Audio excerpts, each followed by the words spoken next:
Al-Baqarah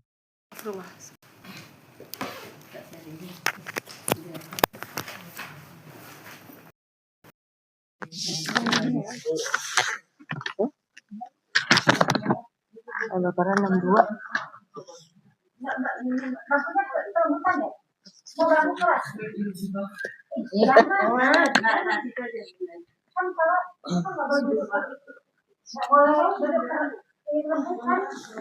Bismillahirrahmanirrahim. Ustazah izin mulai. Assalamualaikum warahmatullahi wabarakatuh. Innal hamdalillahi nahmaduhu wa nasta'inuhu wa nastaghfiruhu wa na'udzubillahi min syururi anfusina wa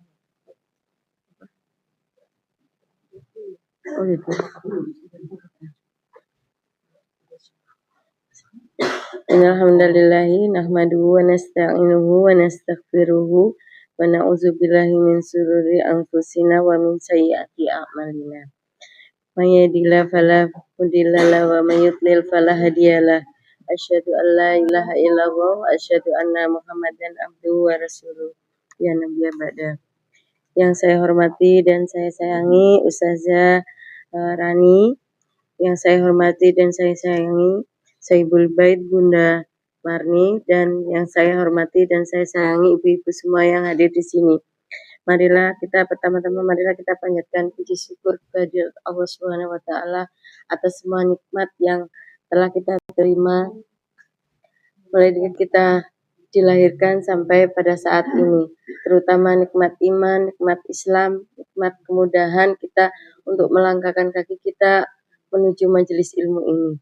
Salawat serta salam senantiasa tercurah kepada junjungan kita Nabi Muhammad SAW beserta keluarganya, para sahabat, tabi'in, dan umatnya yang senantiasa istiqomah menjalankan sunnahnya. Semoga kita termasuk ke dalam umatnya yang kelak mendapatkan syafaat di yaumil akhir. Alhamdulillah pada hari ini kita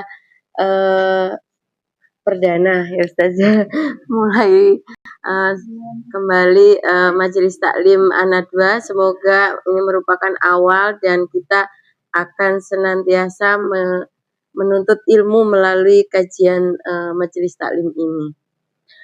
Marilah kita buka pengajian ini dengan membaca basmalah. Bismillahirrahmanirrahim. Selanjutnya yaitu pembacaan tilawah Al-Quran surat Al-Baqarah 234 yang akan dibawakan oleh Mbak Vivi.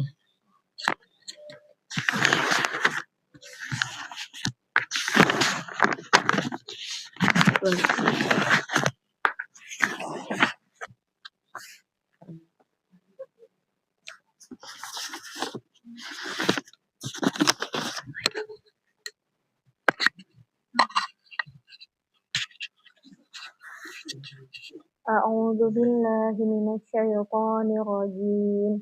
Bismillahirrahmanirrahim.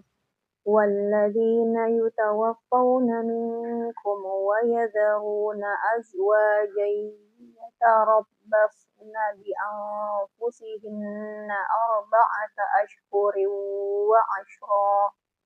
Wa idza balagna ajalahunna fala junaha 'alaikum fima fa'alna fi anfusihinna bil ma'ruf.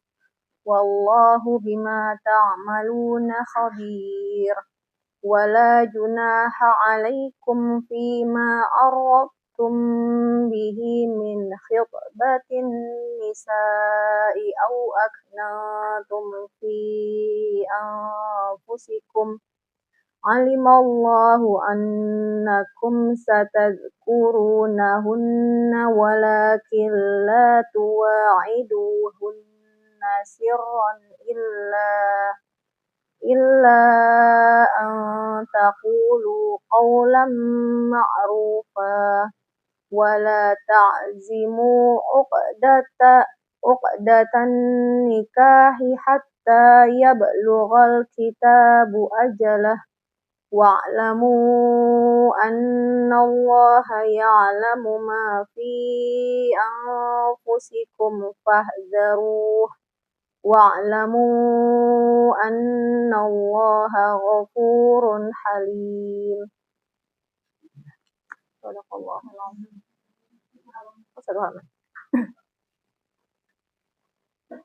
لا جناح عليكم إن طلقتم النساء ما لم تمسوهن أو تفرضوا لهن فريضة ومتعوهن على الموسع قدره وعلى المقتر قدره متاعا بالمعروف حقا على المحسنين. وإن طلقتموهن من قبل أن تمسوهن وقد فرضتم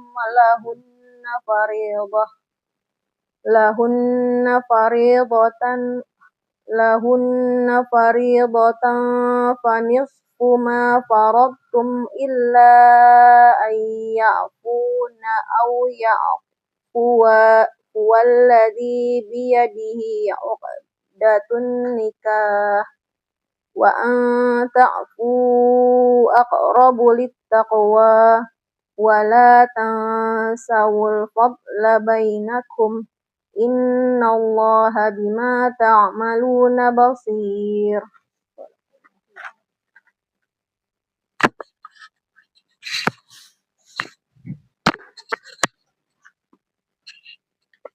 Alhamdulillah, jazakallah khair Mbak Vivi. Kita telah sama-sama mendengarkan lantunan ayat suci Al-Quran. Semoga yang membaca dan kita semua yang mendengarkan mendapatkan syafaat di yaumil akhir. Marilah kita untuk selanjutnya dengarkan dan kita kosongkan nanti kita untuk menerima ilmu yang akan disampaikan oleh ustazah kita. Kepada ustazah dan kami persilakan.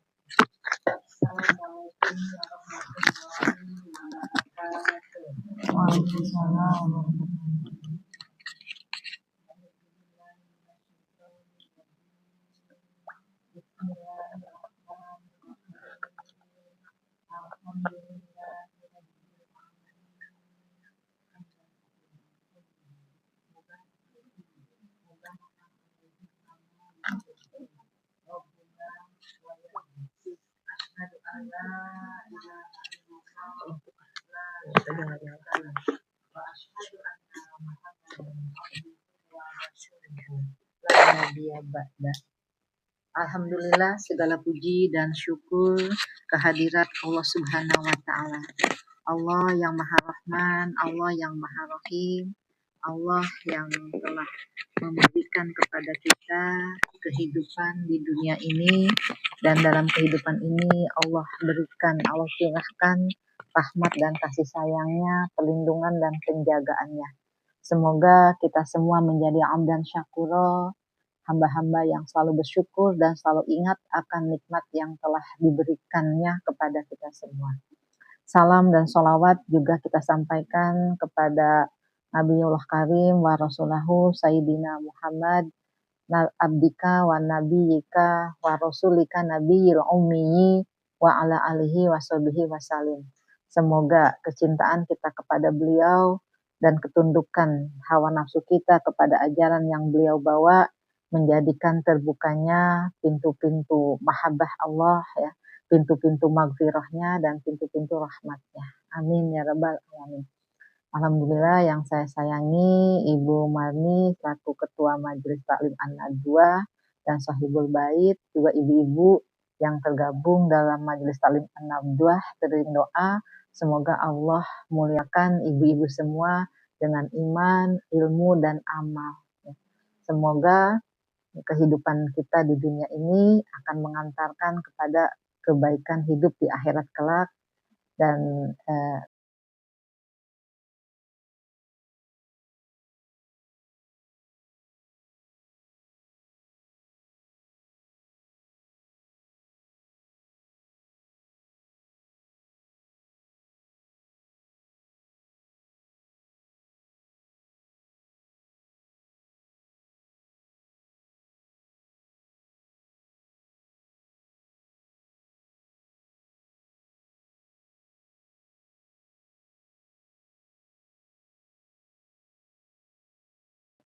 wa yazidahum min fadli innahu ghafurun syakur. Sesungguhnya orang-orang yang selalu membaca kitab Allah, melaksanakan sholat, dan menginfakkan sebagian rezeki yang kami anugerahkan kepadanya dengan diam-diam dan terang-terangan, mereka itu mengharapkan usaha atau bisnis yang tidak akan merugi, agar Allah menyempurnakan pahala mereka dan menambah karunia-Nya. Sungguh Allah Maha Pengampun dan Maha Mensyukuri. Ya, Ibu sekalian, sudah menjadi fitrah ya bagi manusia bahwa mereka sangat menginginkan keberuntungan, kebaikan, dan kebahagiaan dalam kehidupan ini. Kehidupan yang sekarang, kehidupan di masa depan, bahkan kehidupan setelah kehidupan ini. Ya, jadi istilahnya lifetime ya, and forever itu didambakan oleh manusia. Sementara manusia juga menyadari akan keterbatasan dirinya. Ya, manusia adalah makhluk yang memiliki keterbatasan, atau ajalin musamah. Ya, keterbatasan tenaga, terbatas harta, terutama keterbatasan umurnya, yang bisa saja umurnya berakhir dalam waktu dekat ya. Who is now ya, siapa yang tahu ya. Walikuli umatin ajal. Fa idza jaa ajaluhum la yastakhiruna sa'atan wa la yastaqdimun. Setiap umat memiliki ajal, batas waktu atau limited ya. Jika ajalnya tiba, mereka tidak dapat meminta penundaan sesaat pun dan tidak pula meminta percepatan. Jadi selalu on time dan kita nggak tahu kapan waktunya seperti itu. Maka sudah seharusnya manusia memikirkan dan melakukan investasi. Ya. Apa sih investasi itu? Dalam bahasa Arab, investasi disebut dengan istismar. Disebut dengan istismar. Dari kata samaroh. Samaroh itu artinya buah. Ya. Buah. Jadi istismar atau investasi itu ibarat seseorang menanam biji, ya, kemudian biji itu tumbuh, berkembang, dan tu'ti ukulaha kulahin biiznillah.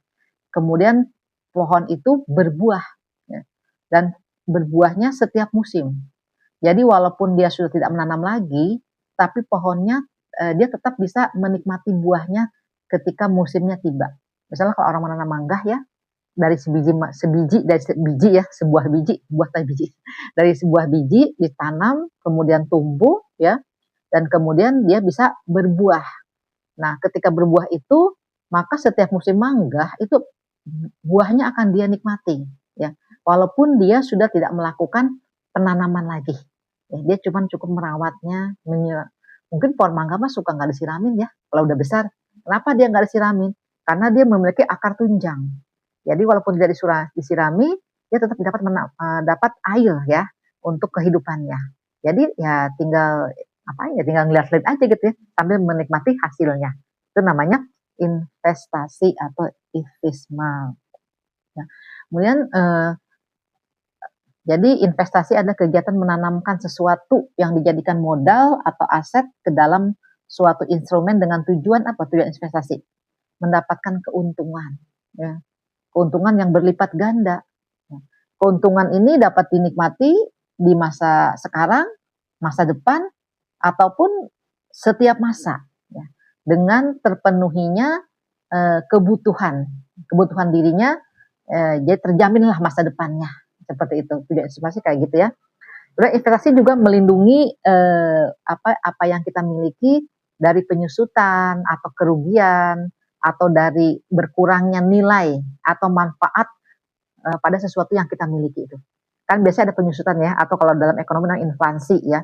Kalau sekarang dulu saya ingat saya pernah menemukan struk dari TikTok di tahun 93. Ternyata harga sabun cuma 300 perak. 300 perak loh. Bener lah, 300 rupiah gitu loh. Sekarang kan 3.000, 10 kali kan.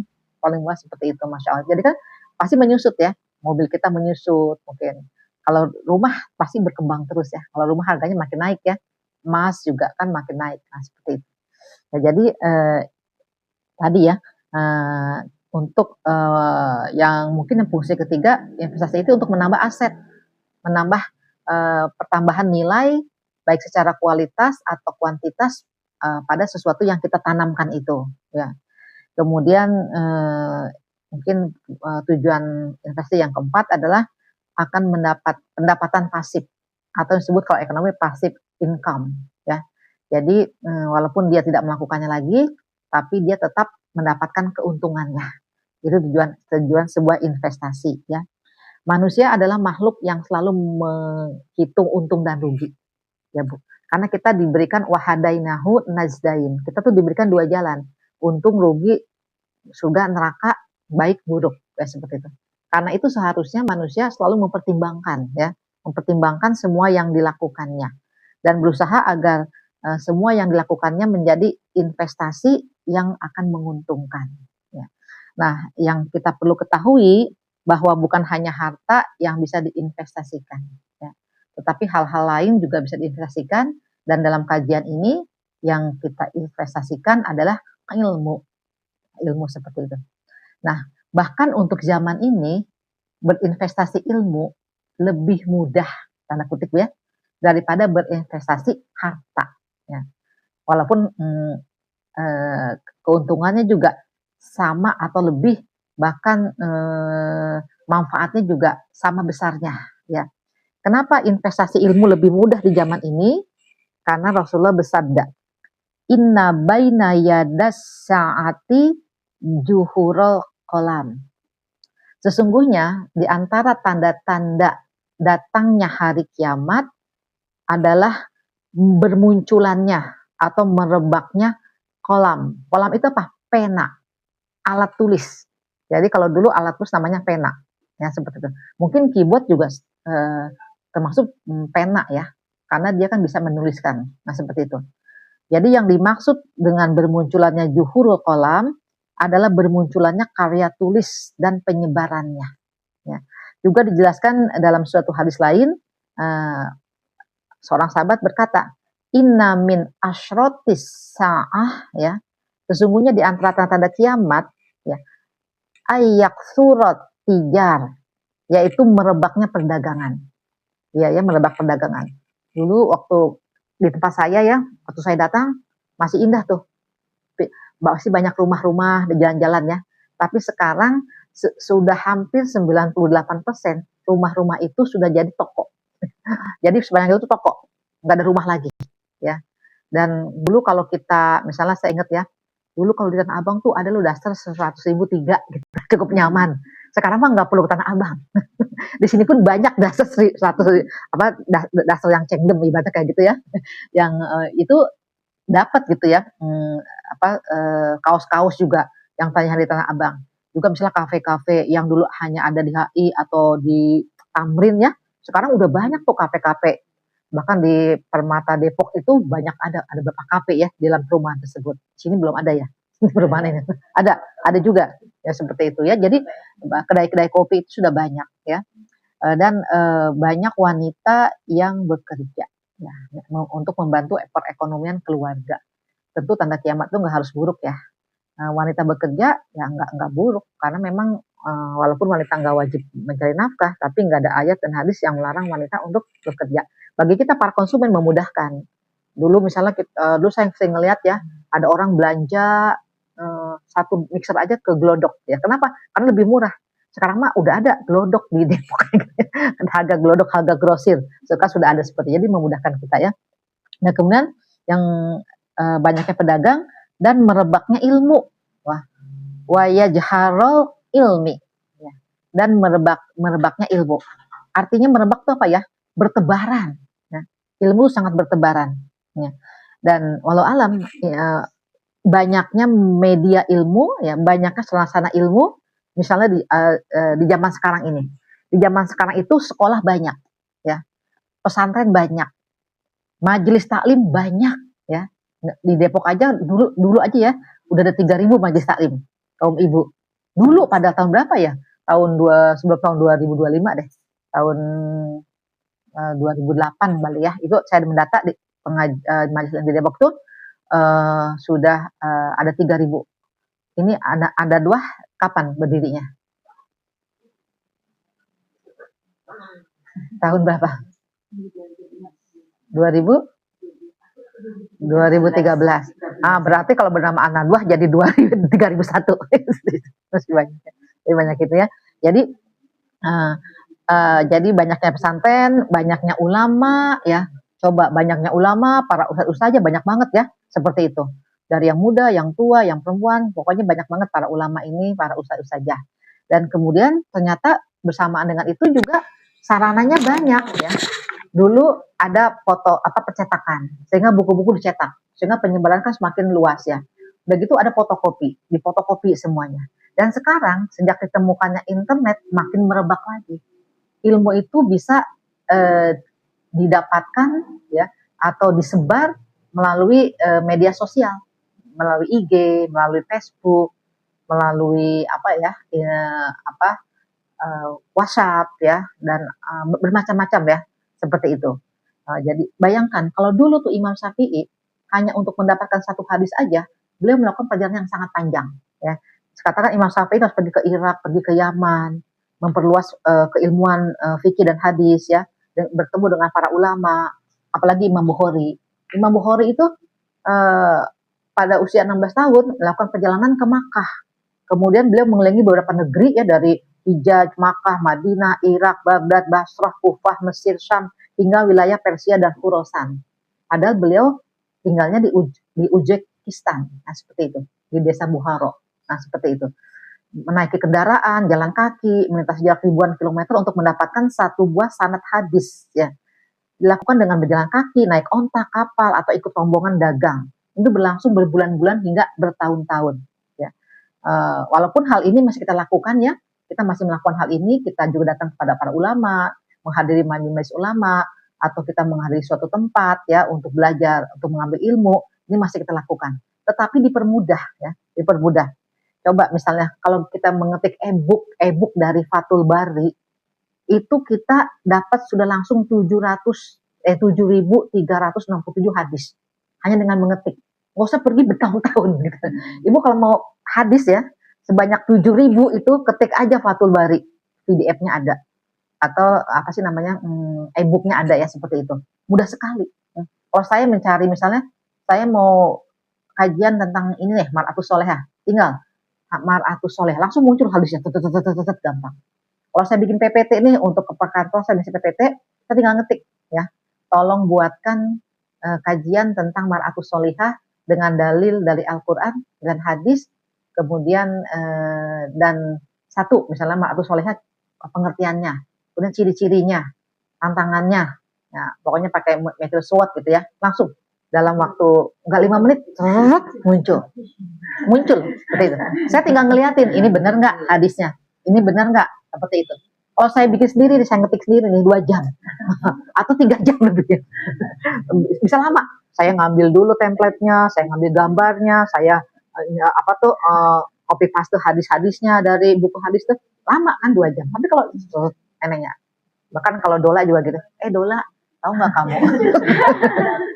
Dola tuh sangat teliti ya. Masa bilang gini, Dola, kalau saya makan 1 pastel, 1 jeruk, 1 roti, kalorinya berapa? Foto cetrek, langsung kata Dola, ini 3.000 kalori. Membuat kamu jadi gendut ya. Seperti itu, Masya Allah ya, seperti itu.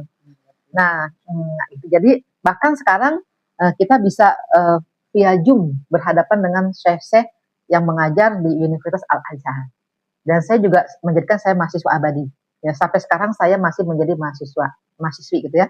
Jadi sekarang dulu di Edu Madinah, sekarang pindah lagi ke Sofah University. Pakai apa? Pakai interface. Jadi dari itu saya seneng karena ini dalam bahasa Arab ya, walaupun sama-sama setara S1 juga sih, tapi ini dalam bahasa Arab. Kalau dulu kan bahasa Indonesia ya, jadi saya seperti itu.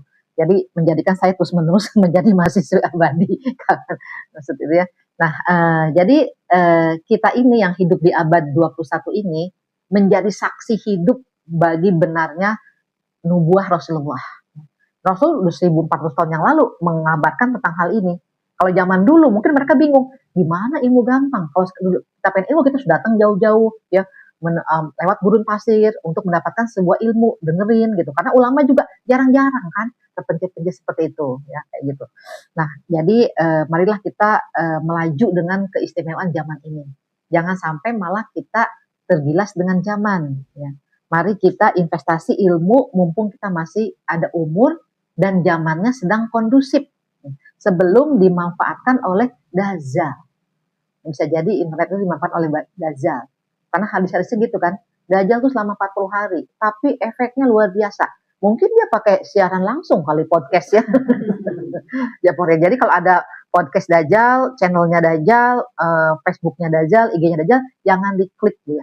Walaupun lihat-lihat jangan. Kenapa? Karena bisa membatalkan keimanan kita. Jangan, walaupun cuma pengen tahu aja Dajjal kayak gimana, kata Rasul nggak boleh dilihat.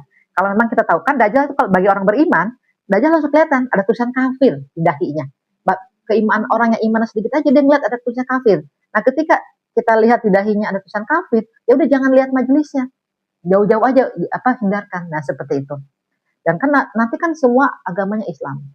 Mungkin Nabi Isa kan meluruskan agama Islam. Mungkin Nabi Isa juga akan podcast kali ya. Dan dia kemudian di berbagai ini. Sehingga orang mendengar ajaran Nabi Isa. Sehingga benarlah huwalaji arsala rasulah wadini bil haqq yudhiru ala dini kulli walau karihal kafirun.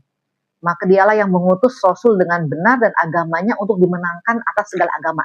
Akhirnya seluruh dunia agamanya Islam. Tapi melewati Dajjal dulu ya Bu ya, seperti itu.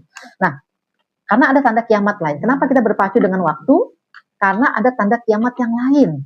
Ya, tanda kiamat yang lain itu Rasul mengatakan bahwa mendekati hari kiamat, ilmu agama akan diangkat oleh Allah Subhanahu wa Ta'ala.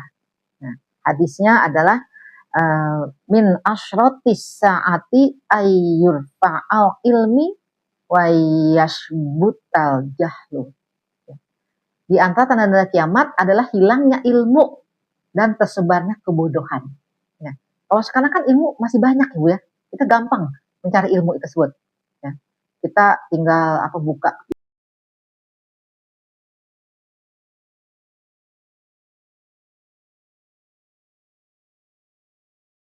Jadi harus Senin majelis ini, harus Selasa majelis ini. Itu ibu yang sudah pensiun gitu. Tiap hari kan saya ketemu gitu. Hari ini saya ketemu ya Senin. Dia suka tanya, ibu di hari Selasa di mana, Rabu di mana, datang gitu. Jadi ternyata itu dia gitu. Rombongan itu benar Bu di Depok sana, di Depok 2. Jadi dia memang yang hidupnya sekarang ilal majlis taklim, minal majlis taklim gitu, dari minal majlis ke majlis taklim yang lain. Karena mereka udah pensiun usia 50 gitu. Mereka naik motor bareng-bareng, udah kayak geng motor gitu. Nah, kemudian sesungguhnya menjelang datangnya hari kiamat ada beberapa hari di mana kebodohan turun dan ilmu dihilangkan.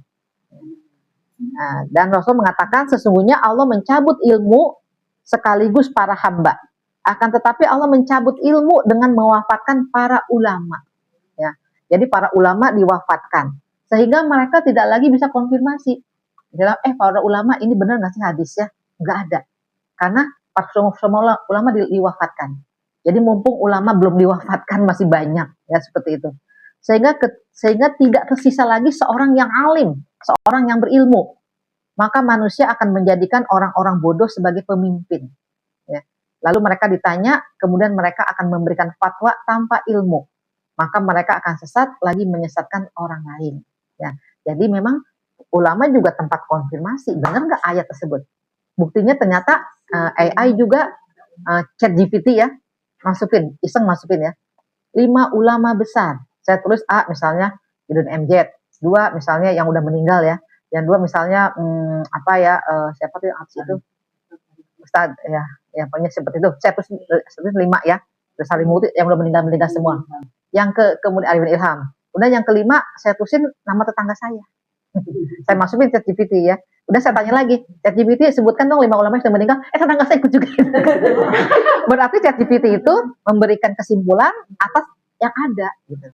Jadi misalnya kita misalnya ada tulisan tentang bawang.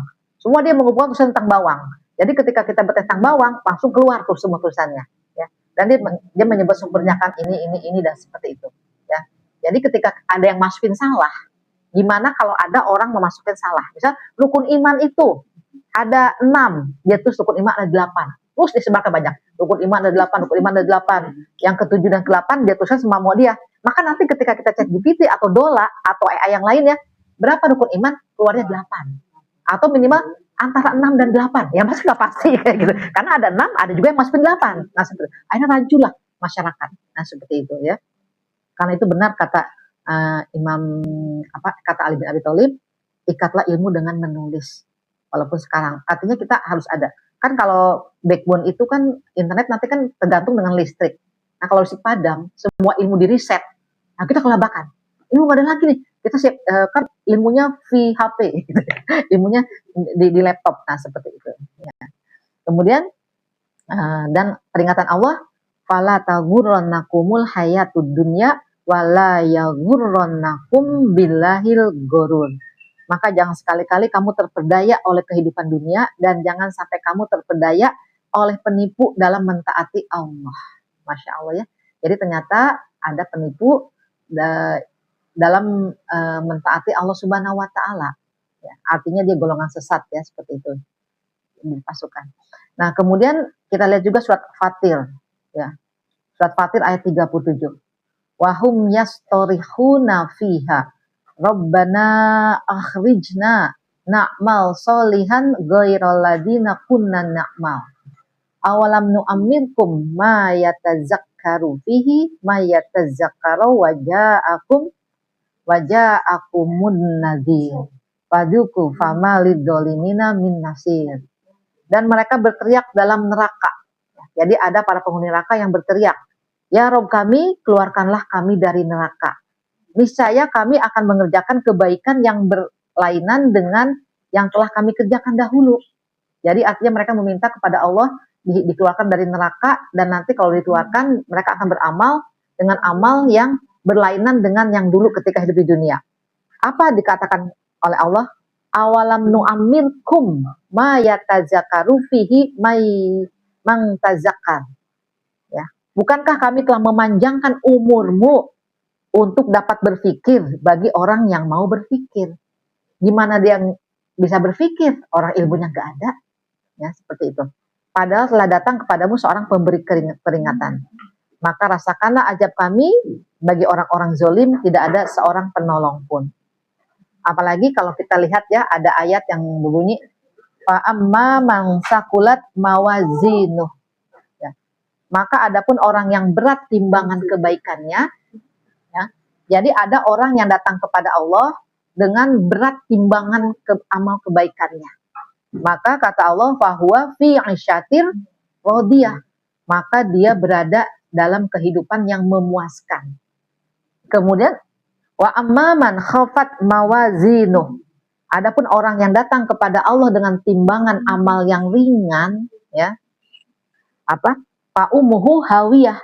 Maka tempat kembalinya adalah neraka hawiyah. Wa ma azraka mahiyah. Apa itu neraka? Apa itu hawiyah? Ya. Dan tahukah kamu apakah itu neraka hawiyah? Narun hamiyah, yaitu api yang sangat panas. Jadi kenapa orang itu amalnya sedikit? Karena dia nggak ngerti, nggak mengetahui amal apa yang bisa kita lakukan. Saya melihat ada seorang nenek, umurnya sekitar 73 tahun. Dia masih dalam sehat, karena dia rajin senam. Ya. Tapi kerjainnya ngerusuin orang. Karena dia iseng banget. Dia anaknya pada gede-gede, ya, nggak ada cucu. Dia juga nggak masak, karena dia beli-beli aja. Cucian juga di laundry gitu ya. Jadi dia udah nggak kerjaan. Tapi dia tuh iseng aja gitu, ngerusuin orang. Karena dia nggak tahu apa yang dikerjakan. Tapi kalau malam dia takutan. Jadi kalau malam suruh kita nginep nemenin dia. Saya katakan PKK saya, kalau kita sendirian kita gimana? Oh, saya malah enak sendirian. Saya bisa ngapa-ngapain ya. Tapi dia malah enggak gitu. Karena dia nggak tahu apa yang dilakukan. Dia misalnya harus baca Quran, harus baca. Kita baca sholawat aja kan bisa 1000 kali ya kalau kita sendirian. Baca apa-apa. Itu kenapa banyak orang saya mah mendingan gak usah nikah aja deh, biasanya ibadahnya lancar, ada yang begitu. Jadilah rohbanian ya, artinya orang yang rahib ya, orang yang nggak menikah. Itu awalnya begitu, karena pengen konsentrasi dalam beribadah. Tanpa dia mengetahui bahwa rumah tangga juga merupakan ibadah ya. Bahkan ibadah yang nisfudin nilainya setengah dari agama. Nah, seperti itu ya. Dan kemudian ada juga hadis yang menyebutkan bahwa Allah tidak lagi menerima uzur atau argumen dari seseorang setelah Allah menangguhkan umurnya hingga mencapai 60 tahun. Jadi bagi orang yang usianya 60 tahun, udah nggak ada alasan lagi. Dia nggak bisa beramal soleh, dia nggak bisa mengerjakan ini dan itu. Udahlah kalau masih muda dia poya-poya. Tapi udah 60 tahun, nggak bisa terima alasan itu. Tapi, oh saya tenang dong, belum 60 tahun. Kan 60 tahun itu rangkaian dari umur-umur sebelumnya. 60 tahun itu dirangkai dari 40, 45, 50, sampai 60. Kalau nggak dimulai dari sekarang, itu kita tahu-tahu udah 60 tahun, udah nggak ada alasan ya.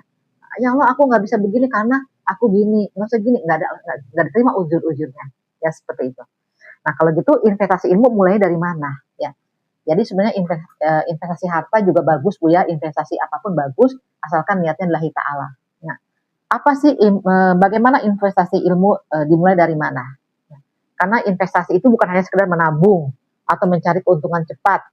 Investasi adalah sebuah skenario yang ada perencanaannya, dan ini juga berbicara tentang komitmen.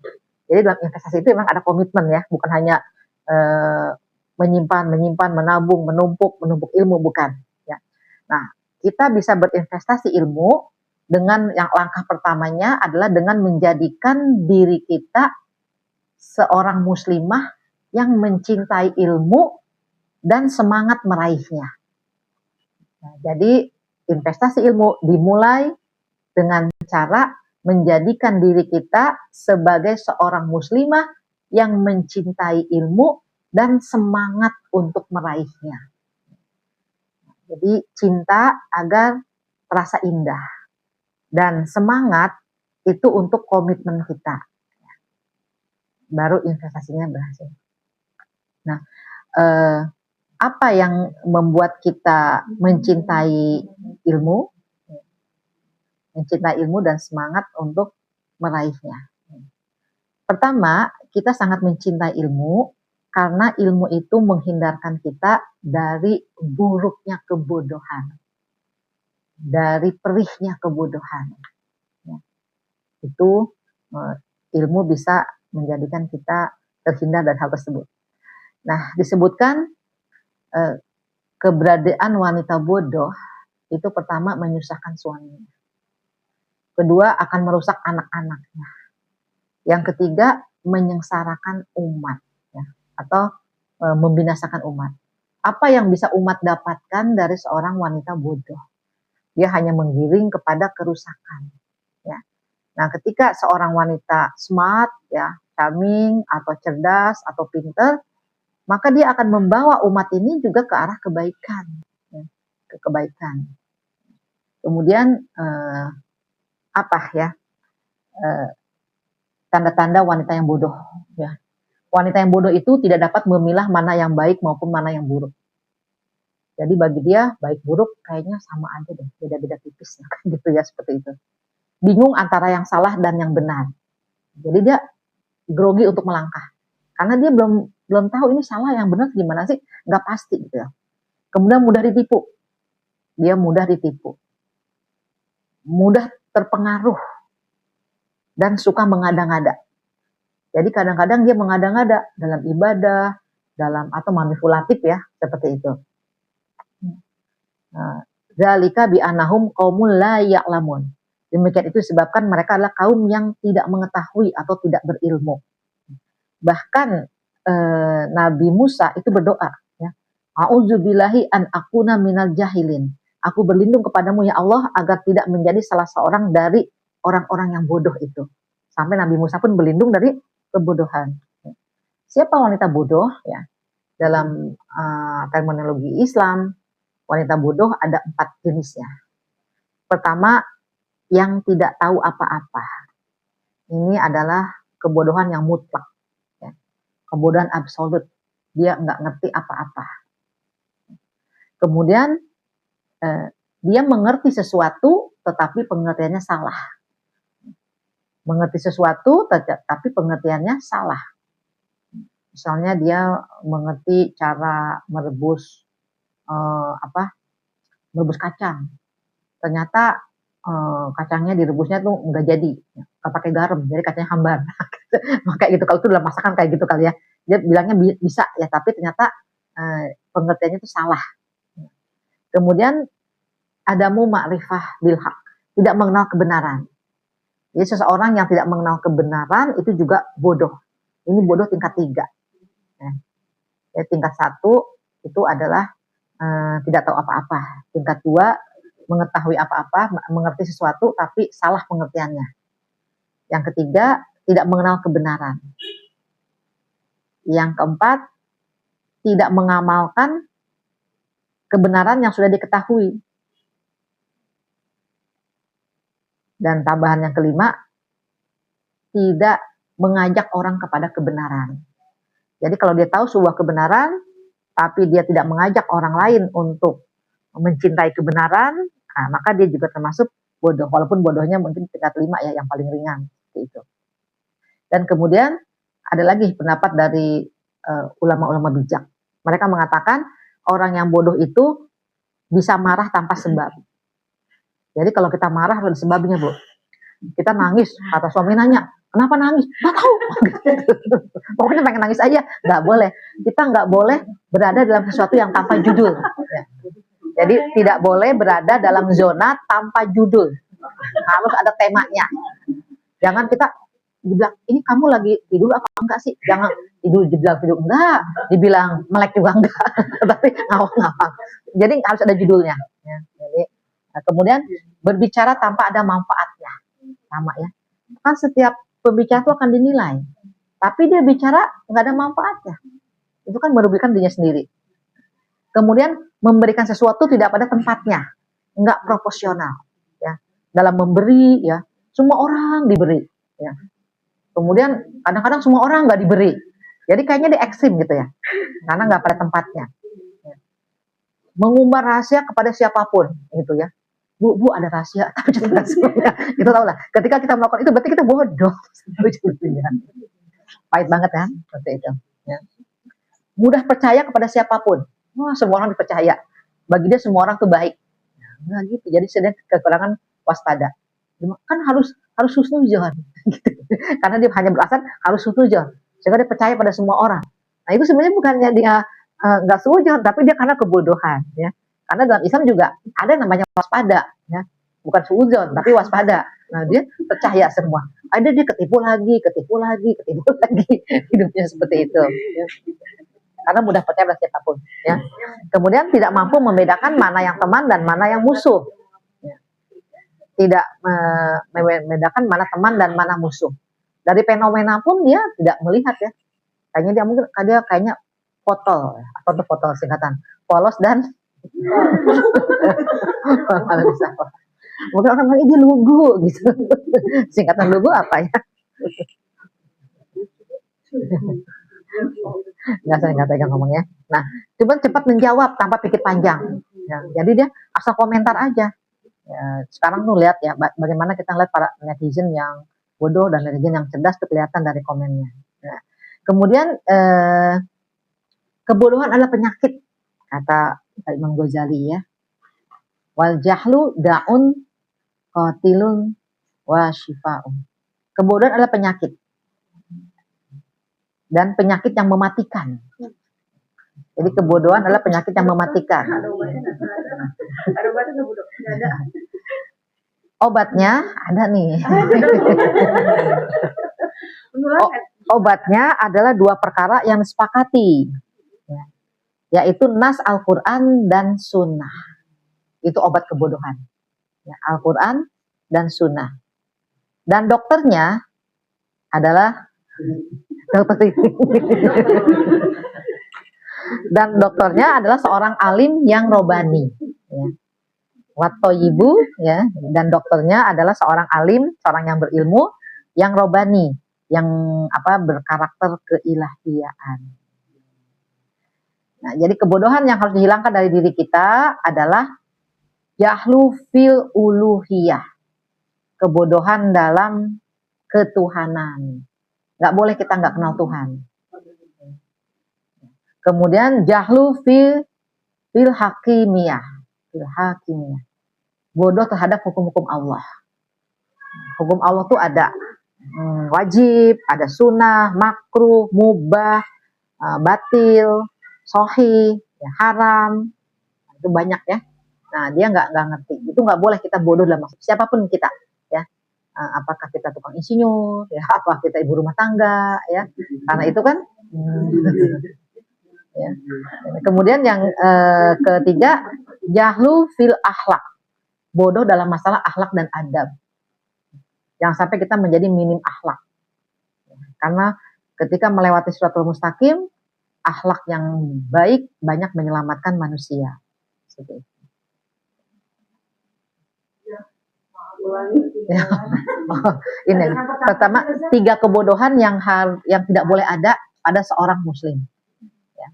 Artinya pertama, jahlu fil uluhiyah, bodoh dalam masalah ketuhanan. Dia nggak ma'rifatullah, nggak kenal siapa Tuhannya. Kemudian jahlu fil hakimiyah, kebodohan terhadap hukum-hukum Allah. Ada yang namanya ayam milah, hari Allah, itu hari ketika Allah menghukum seseorang. Ada kan ayatnya gitu. Dan ada hukum-hukum Allah yang lainnya selain.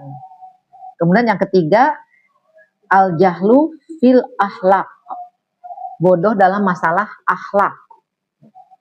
Dia nggak ngerti bagaimana akhlak kepada Allah, akhlak kepada Al-Quran, akhlak kepada Nabi, akhlak kepada suami, akhlak kepada orang tua, akhlak kepada anak, akhlak kepada tetangga, kepada pemimpin, kepada sahabat, itu dia tidak paham.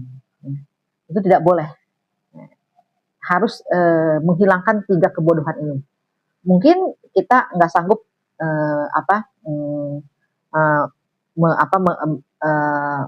berilmu, belajar tentang kedokteran. Udah ada, kita serahkan aja, kita tanya aja sama beliau gitu. Kita nggak ngerti, itu fardu kifayah, dia fardu kifayah hukumnya ya. Kalau fardu kifayah itu kita lihat ya, itu kalau di Makkah dan Madinah kan abis sholat fardu lalu ada sholat sholat apa? Bukan, sholat mayat, sholat jenazah, ya seperti itu.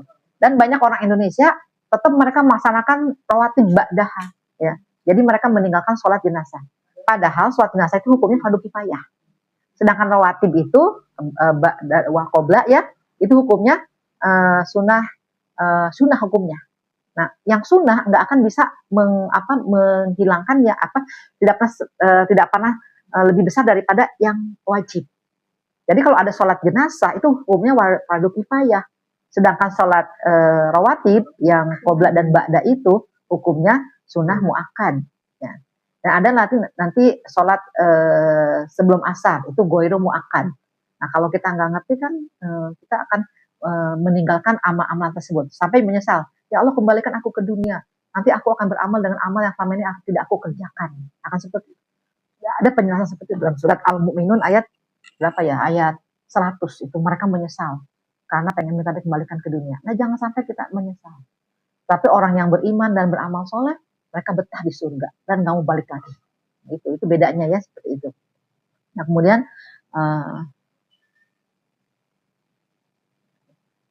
Kemudian kenapa muslimah mencintai ilmu? Karena ilmu itu menghindarkan dia dari laknat. Jadi ilmu itu akan menghindarkan dia dari laknat. Laknat adalah sesuatu yang menghalangi kebaikan kita. Laknat itu udah gede. Laknat itu menghalangi kebaikan kita, menghalangi keberuntungan kita, menghalangi kebahagiaan kita. Itu namanya laknat. Ya. Dan Rasulullah bersabda ya bahwa adunya mal'unah, mana hadisnya? Dunia itu terlaknat dan terlaknat yang ada di dalamnya. Ya. Nah, hadisnya.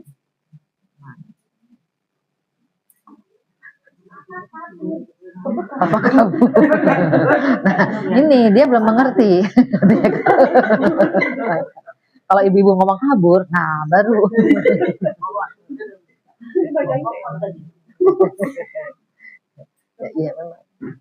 Nah di sini kan dikatakan ya, ad-dunya mal'unah. Dunia itu terlaknat. Mal'unun ma fiha. Ya. Dan terlaknat juga isi dunia. Masya Allah, isi dunia apa sih? Kegiatan-kegiatan kita, masa kita, pakaian kita, ya semuanya itu terlaknat. Ya. Ila, kecuali zikrullah. Kecuali jika disertai zikrullah. Ya. Jadi ketika kita masak, ada zikrullahnya. Kan ada doanya, ya. Jadi sambil masak juga kita zikrullah supaya masakan kita tidak terlaknat, ya. Kita berpakaian juga ada zikrullahnya supaya pakaian kita tidak terlaknat. Nah, kita berhubungan dengan suami kita juga ada zikrullahnya, ya. Nah, itu supaya tidak terlaknat. Karena kata Rasulullah, ya, mal'unun ma fiha, dan terlaknat pula isi dunia. Ila zikrullah wa alim, dan orang yang mengajar. Kemudian wa muta'alim, dan orang yang belajar.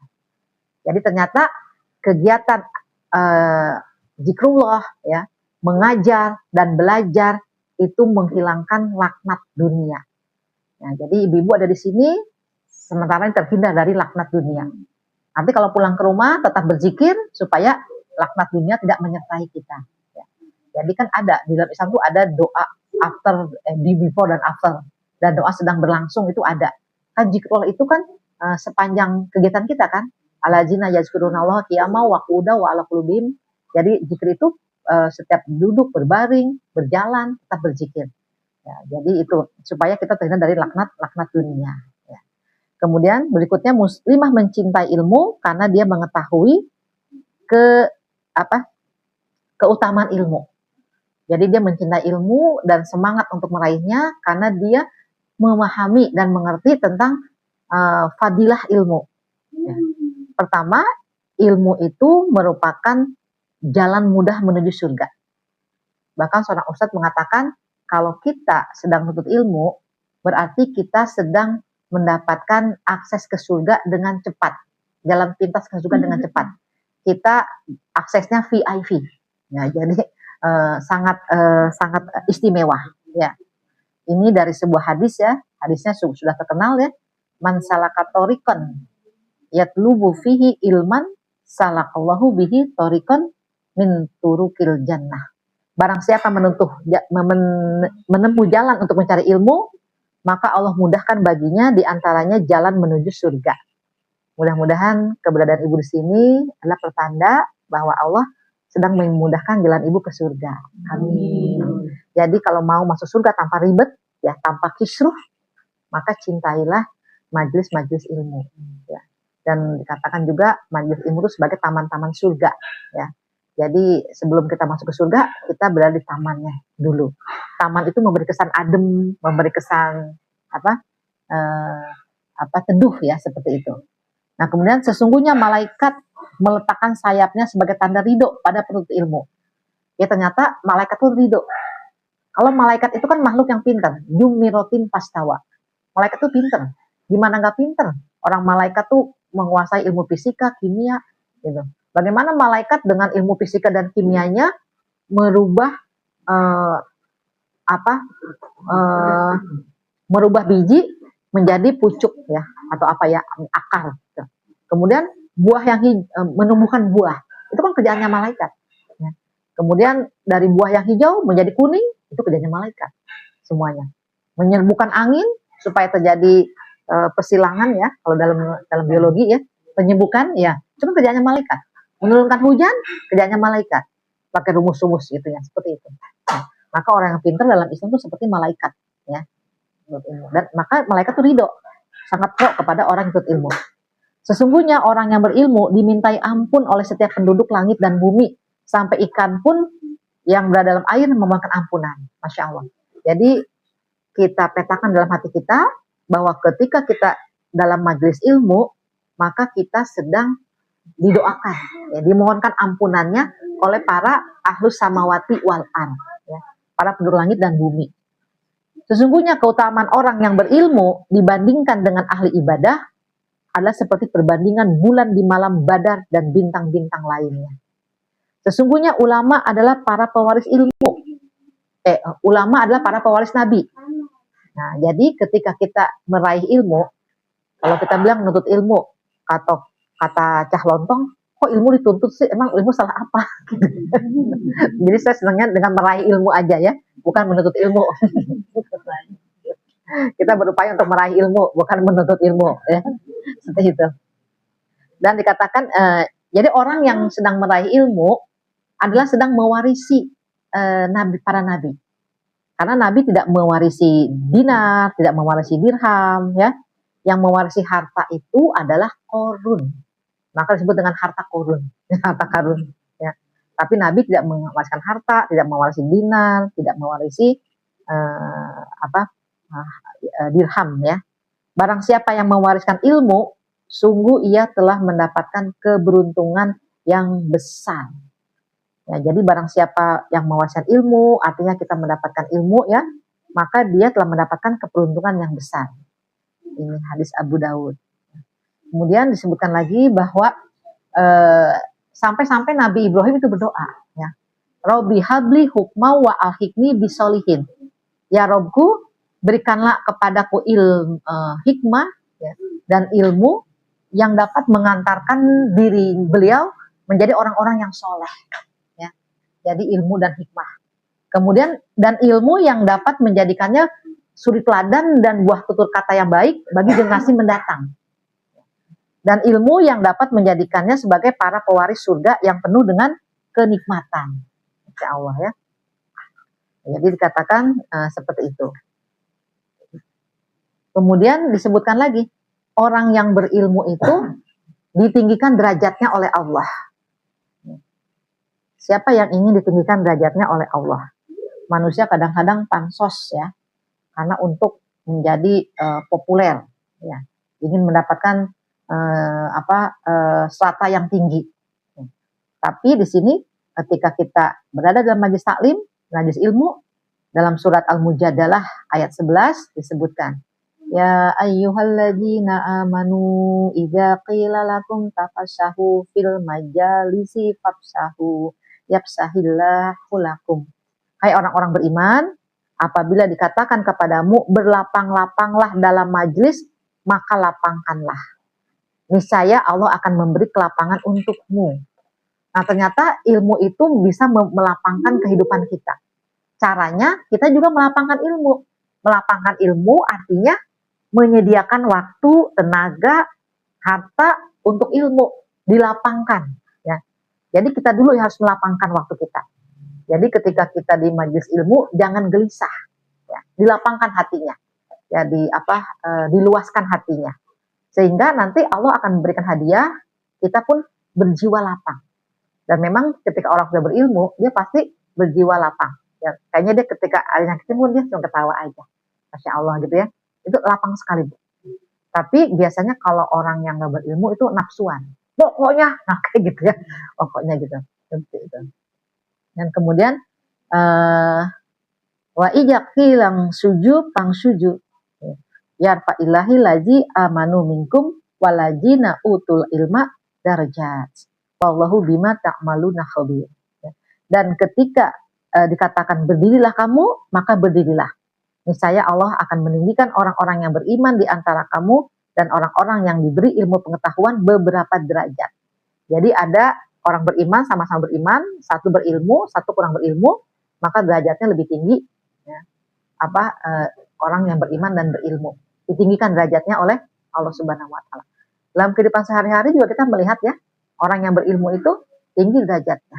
Tentu orang lulusan SMP dengan SMA, kita memandangnya lebih tinggi derajatnya orang lulusan SMA ya, seperti itu. Atau S1, S2, S3, seperti itu lebih tinggi. Kan kita lihat, kadang-kadang kita suka respect ya, ternyata tetangga saya S3 loh, gitu, seperti itu ya. Jadi dia respect lah seperti itu. Nah, karena memang tinggi derajatnya ya. Bahkan bisa menempati derajat yang tinggi. Waktu itu ada di kantor, ada seorang pegawai ya, dia udah expert mengalami itu. Tapi dia nggak bisa mencapai manajer karena dia lulusan SMA. Jadi akhirnya posisi manajer diberikan pada orang yang S1. Karena syaratnya memang gitu S1. Walaupun secara pengalaman tuh banyakkan dia ilmunya. Maka harusnya dia upgrade untuk sekolah lagi kan S1, S2 macam seperti itu ya. Jadi bisa naik derajatnya itu di dunia. ternyata di hadapan Allah juga derajatnya tinggi. Karena Allah memberikan reward atas usahanya. Karena yang namanya ilmu tuh nggak mudah.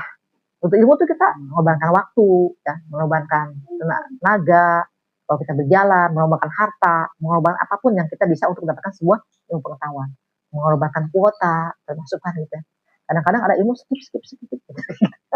Yang hiburan aja ditonton, kan kayak gitu. Karena menurut ilmu itu emang penat, ya. Kata Imam Syafi'i, barang siapa yang tidak mau merasakan penatnya menurut ilmu, maka dia akan merasakan perihnya kebodohan sepanjang zaman. Nauzubillah ini zalik, ya. Seperti orang menanam kan capek, tapi setelah itu kan dia akan menikmati buahnya, ya. Kemudian berikutnya, dan kita harus menghilangkan kebodohan kita, karena kalau nggak dihilangkan kebodohannya akan tetap seperti itu, ya. Dikatakan wallahu akhrajakum mim butuni ummahatikum la ta'lamuna syai'ah.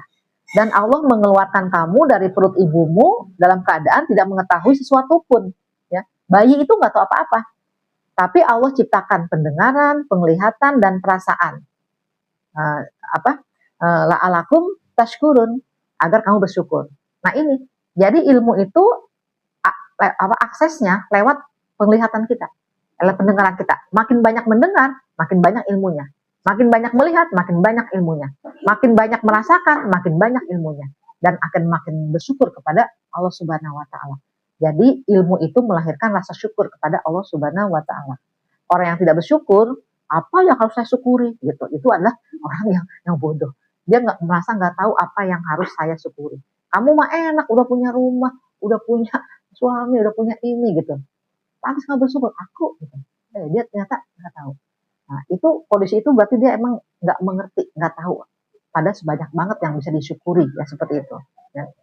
Kemudian berikutnya katakan bahkan Allah melarang, ya. Allah melarang semua orang pergi berjihad. Ya. Allah melarang janganlah kamu semua pergi berjihad. Harus ada dari setiap kaum yang belajar ilmu pengetahuan tentang Islam. Sehingga nanti kalau yang berjihad datang, dia bisa memperingati. Jadi nggak boleh kita semuanya diserang di negara kita. Kemudian semuanya menjadi tentara untuk melawan, nggak boleh. Harus ada tetap stay untuk menuntut ilmu. Karena ilmu itu nggak boleh hilang dari sebuah daerah tersebut. Ya. Jadi karena itu yang menuntut ilmu sama juga dengan berjihad. Ya. Jadi orang yang menuntut ilmu itu sedang berjihad. Masya Allah, Bu. Jadi itu pahalanya sangat besar loh. Dan kalau ada apa-apa dalam perjalanannya, maka dia itu masuk surga. Ya. Masuk surga tanpa dihisab, tanpa azab. Ya. Man kharaja fi tolabil ilmi, ya. Man kharaja fi tolabil ilmi, fahuwa fi sabilillahi hatta yarji. Barang siapa yang keluar untuk meraih ilmu, maka ia berada di jalan Allah, fi sabilillah, hingga dia pulang. Jadi Masya Allah, ya, ibu sekarang sedang berjihad sampai ibu pulang kembali ke rumah. Karena sebagaimana orang yang pergi berjihad, ketika misalnya di jihadnya dia meninggal, dia jadi syuhada. Maka dia bisa masuk surga tanpa hisab dan tanpa azab. Terbebas dari azab kubur. Nah, kita seperti itu. Jadi ketika urutannya gini, Bu, ya. Pertama jihad, kedua nuntut ilmu. Itu sama, ya. Ketiga baru sholat sunnah. Kalau nggak ada jihad nuntut ilmu, ya kita sholat sunnah. Itu urutannya. Kemudian orang berilmu, ilmu itu akan membuat kita hadir rasa takut, ya. Jadi orang yang berilmu itu akan takut kepada Allah, ya. Jadi orang-orang yang tidak takut kepada Allah, maka dia adalah orang yang tidak berilmu. Ini suratnya surat Fatir ayat 28. Ya. Dan kita boleh memaksakan diri untuk meraih ilmu, karena barang siapa yang dikehendaki mendapatkan seluruh kebaikan, maka Allah akan fakihkan dia. Allah akan cerdaskan dia. Nah, jadi kita harus mengambil peluang itu agar kita termasuk orang-orang yang dikehendaki kebaikannya oleh Allah. Kemudian yang berikutnya, ya. Dan ternyata ada doanya, ya. Ini doa setelah majlis itu, Allahumma qsim lana min khosyatika ma tahulu bihi bainana wa baina maksiatik.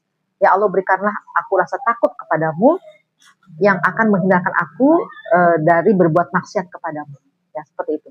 Jadi ini adalah doa yang dibaca Rasulullah selesai Rasulullah bermajelis taklim.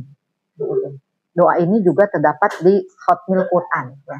Jadi para ulama meletakkan doa ini ketika kita selesai membaca Quran atau kita Khatmul Quran. Panjang doanya ya. Doanya sangat bagus ya. Nanti mungkin kita bisa baca. Dan kemudian yang berikutnya, nah bertambah kebaikannya. Man sana fil Islam sunatan hasanatan, ya. Barang siapa yang membuat sunnah hasanah atau tradisi baik dalam Islam, maka dia akan memperoleh pahala dan pahala orang yang mengikutinya dengan tanpa mengurangi pahala mereka sedikit pun. Jadi akan bertambah kebaikannya. Ilmu itu tidak berkurang, Bu, tapi malah bertambah. Ya. Jadi misalnya nih, kalau kita mengetahui, oh menuntut ilmu itu wajib bagi umat Islam, kan tolabul ilmi faridatun ala kulli muslim. Ya, menuntut ilmu adalah kewajiban bagi setiap muslim. Muslim yang masih kanak-kanak, muslim yang dalam kandungan, muslim yang TK, yang SMP, SMA, muslim yang udah tua gitu ya. Itu juga wajib menuntut ilmu. Karena itu dia selenggarakan pengajian. Maka dia membuat tradisi yang baik. Misalnya kok ada pengajian di Al-Marjan, ada pengajian di sini. Maka ketika orang itu mengamalkan ilmu yang didapat dari pengajian itu, maka dia mendapatkan pahalanya. Jadi bertambah. Kalau dulu Bu Mami menginisiasi pengajian ini, maka pahalanya akan langsung ya kepada beliau tanpa mengurangi pahala kita. Maka semangat kita tuh menuntut ilmu dan mengamalkannya. Nah, seperti itu. Kemudian dan barang siapa yang membuat tradisi yang buruk dalam Islam, maka ia mendapatkan dosa dan dosa orang yang mengikutinya. Mamah aja nggak mau ngaji, aku juga nggak ngaji. Gitu. Jadi mamah aja begitu berbuat buruk, aku juga gitu. Anak-anak kan suka mengedikan kita sebagai argumen kan, mamah aja kayak gitu. Misalnya berbuat buruk ya, dia menyandarkan perbuatan buruknya pada kita. Jadi itu akan jadi dosa jariah, ya. Karena anak tuh meniru keburukan kita, masya Allah. Ngeri ya seperti itu. Kan banyaknya, misalnya ibu-ibu sedikit ya, habis ya. Kemudian yang terakhir menjadi amal jariah. Ya, amal jariah. Ini udah terkenal ya hadisnya ya, bahwa ketika manusia mati, manusia nggak bisa lagi beramal, nggak bisa lagi beraktivitas. Tinggal tapi pahala tetap mengalir. Itu pahala amal jariah diantaranya ilmu yang dia sampaikan. Ya. Jadi ketika ibu mengajarkan pada seseorang tentang sebuah ilmu, kemudian orang itu menerimanya dan mengamalkannya, maka ibu dapat pahalanya. Pahala terus mengalir terus ya, seperti itu. Dan semangat menuntut ilmu. Nah, kalau kita mencari ilmu, niatnya harus pertama ya, niat meraih ilmu. Pertama untuk ridho Allah. Ya. Jadi kita mencari ilmu itu untuk ridho Allah. Kemudian untuk negeri akhirat, untuk kebaikan negeri akhirat. Walaupun ilmu itu juga berdampak pada kebaikan hidup kita di dunia, tapi niatnya harus negeri akhirat. Karena orang yang niatnya negeri akhirat, dunia juga ikut masuk. Tapi kalau niatnya dunia, akhirat tidak ikut masuk. Ya. Kemudian menghilangkan kebodohan dari dirinya, ya, dan menghilangkan kebodohan orang lain. Jadi dia tuh meraih ilmu supaya jumlah orang bodoh di kampungnya berkurang satu. Jadi misalnya nih ada suatu perumahan banyak orang yang bodoh misalnya, dengan dia meraih ilmu ya, maka orang bodoh berkurang satu gitu dirinya, ya, seperti itu. Jadi jangan ngebanyak-banyakin jumlah orang yang bodoh, jangan memperbanyak jumlah orang yang nggak ngerti agama, nah itu seperti itu. Dan menghilangkan kebodohan orang lain. Gitu. Kemudian menghidupkan agama, ihya'uddin, sehingga agama ini hidup di lingkungan keluarganya, di lingkungan dirinya. Kemudian menjaga keberlangsungan Islam.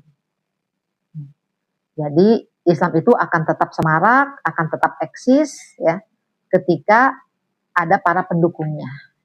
Dan para pendukungnya adalah orang-orang yang mengerti tentang agama Islam itu sendiri. Dan ternyata ilmu Allah itu seperti hujan. Ya. Pertama hujan itu mengenai bumi.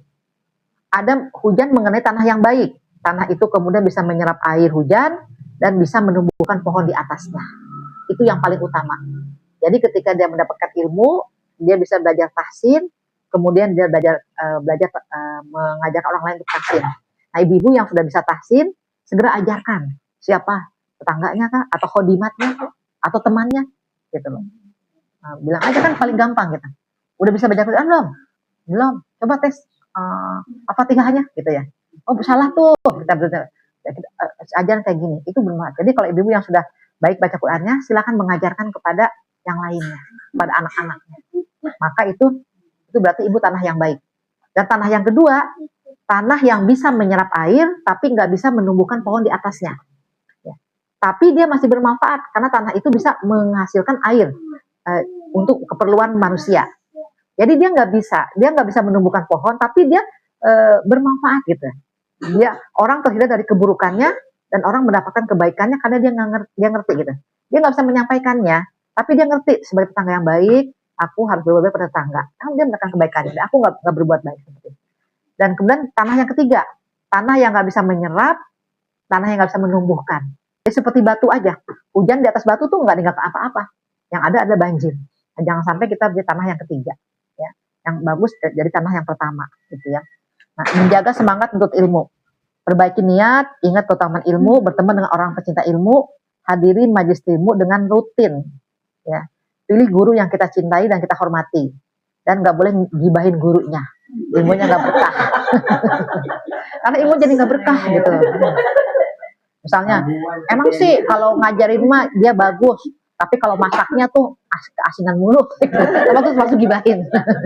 Kalau misalnya ternyata gurunya masaknya nggak bagus gitu ya, atau rumahnya berantakan, ya kita diem aja, bantuin. Bukan malah gibahin. Aja ilmu pintar, rumahnya berantakan, jangan gitu. Nah, catat ilmu yang dipelajari ya, karena akan lebih hidup dan melekat. Target belajar dengan jelas ya, misalnya evaluasi tiap hari. Dan Rasul tidak pernah meminta menambah istri, menambah harta, menambah anak, tidak. Yang Rasul minta adalah Rabbi zidni ilman. Dan setiap pagi Rasul berdoa,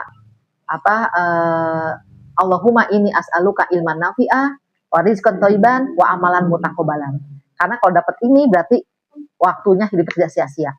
Dan Rasul berlindung, Allahumma ini auzubika min ilmi la yanfa. Ya Allah, aku berlindung dari ilmu yang tidak bermanfaat. Ya. Capek-capek kita meraihnya, tapi ternyata nggak ada manfaatnya. Jaga diri dari maksiat, ya, karena kalau berbuat maksiat, ilmu juga cepat hilang. Sabar menghadapi kesulitan. Ya. Kemudian itu banyak para teladan umat-umat yang solehah dalam menuntut ilmu. Itu ada seorang akhir ya, ada yang seorang wanita yang bernama ini ya, Fatimah Al-Fihri. Dialah yang mendirikan Universitas Al-Qawariyin di Fez, Maroko pada tahun 859.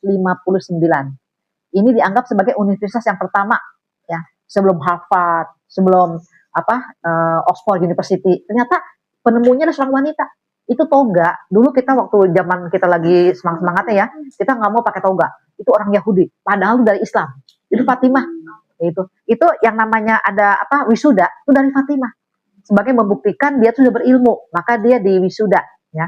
Itu Fatimah. Jadi itu sebenarnya dari Islam tuh ya, toga kemudian wisuda itu yang membuatnya adalah Fatimah Al-Fihri ya. Asyifa binti Abdullah, masa banyak perempuan-perempuan yang berilmu tinggi ya, zaman Rasul juga. Itu demikian saya sampaikan. Nabi Taufiq wal Hidayah. Assalamualaikum warahmatullahi wabarakatuh.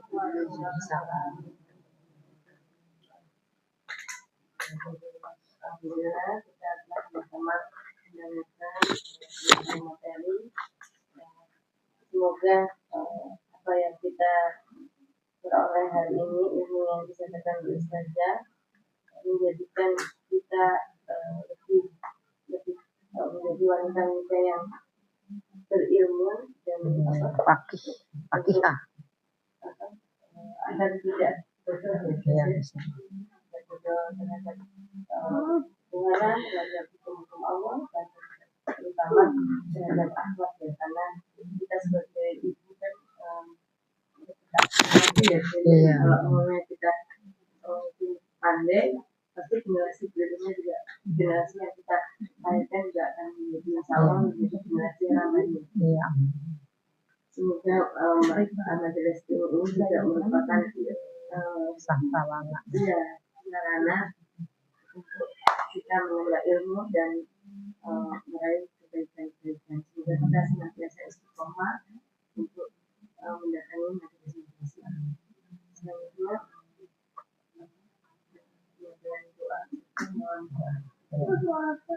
ya, ibu sekalian, mari sama-sama kita berdoa ya.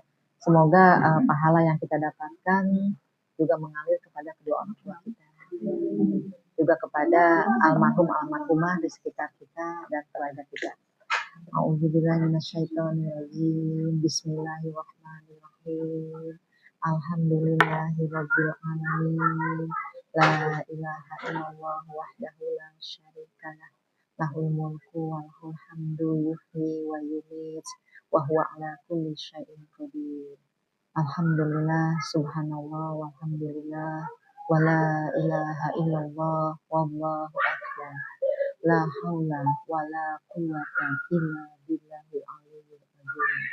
Allahumma inna nas'aluka bi anna nashhadu annaka antallah la ilaha illa antal ahadus samad allazi lam yalid wa lam yulad wa lam yakul lahu kufuwan ahad. Allahumma sholli wa sallim ala Muhammad wa ala alihi wa sahbihi ajmain. Allahumma gfir lana dzunubana wali walidina warhamhuma kama rabbayana shighara. Walil jami'il mu'minina wal mu'minat wal muslimina wal muslimat al ahya'i minhum wal amwat innaka ala kulli syai'in qadir. Allahumma gfir lahum warhamhum wa'afihim wa'fu anhum wa wa'sik madkhalahum wa akrim nuzulahum wa abdilhum daran khairan min darihim wa ahlan khairan min ahlihim wa zawzan khairan min azwajihim wa adhilhum jannah wa adhilhum min azabil qabri wa azabil nar. Allahumma la tahrimna ajrahum wa la taftina ba'dahum waghfir lana wa lahum. Allahumma inna nas'aluka ilman nafi'a wa rizqan thayyiban wa amalan mutaqabbalan. Allahumma inna na'udzubika min ilmi la yanfa wa nafsu la yahba wa qalbu la yahsha wa du'a la yasma. Ya Allah, kami berlindung kepadamu dari ilmu yang tidak bermanfaat, dari hati yang tidak konsentrasi, dari nafsu yang tidak pernah kenyang, dan dari doa yang tidak diijabah. Allah Rabbana hablana hukma wa akhidna bisolihin. Ya Allah, berikanlah kami ilmu dan hikmah yang dapat mengantarkan kami bergabung bersama orang-orang yang saleh. Waj'alana lisanan sidqin fil akhirin. Dan berikan kami ilmu yang menjadikan kami suri teladan dan buah tutur kata yang baik bagi generasi mendatang. Waj'alana min warasati jannatin na'im. Dan dengan ilmu yang ada pada kami ini menjadikan kami para pewaris surga yang penuh dengan kenikmatan. Rabbana hablana min azwajina wa dzurriyyatina qurrata a'yun waj'alna lil muttaqina imama. Rabbana atina fid dunya hasanah wa fil akhirati hasanah wa qina adzabannar. Subhana rabbika rabbil izzati amma yasifun wa salamun alal mursalin walhamdulillahi rabbil alamin. Assalamualaikum warahmatullahi wabarakatuh.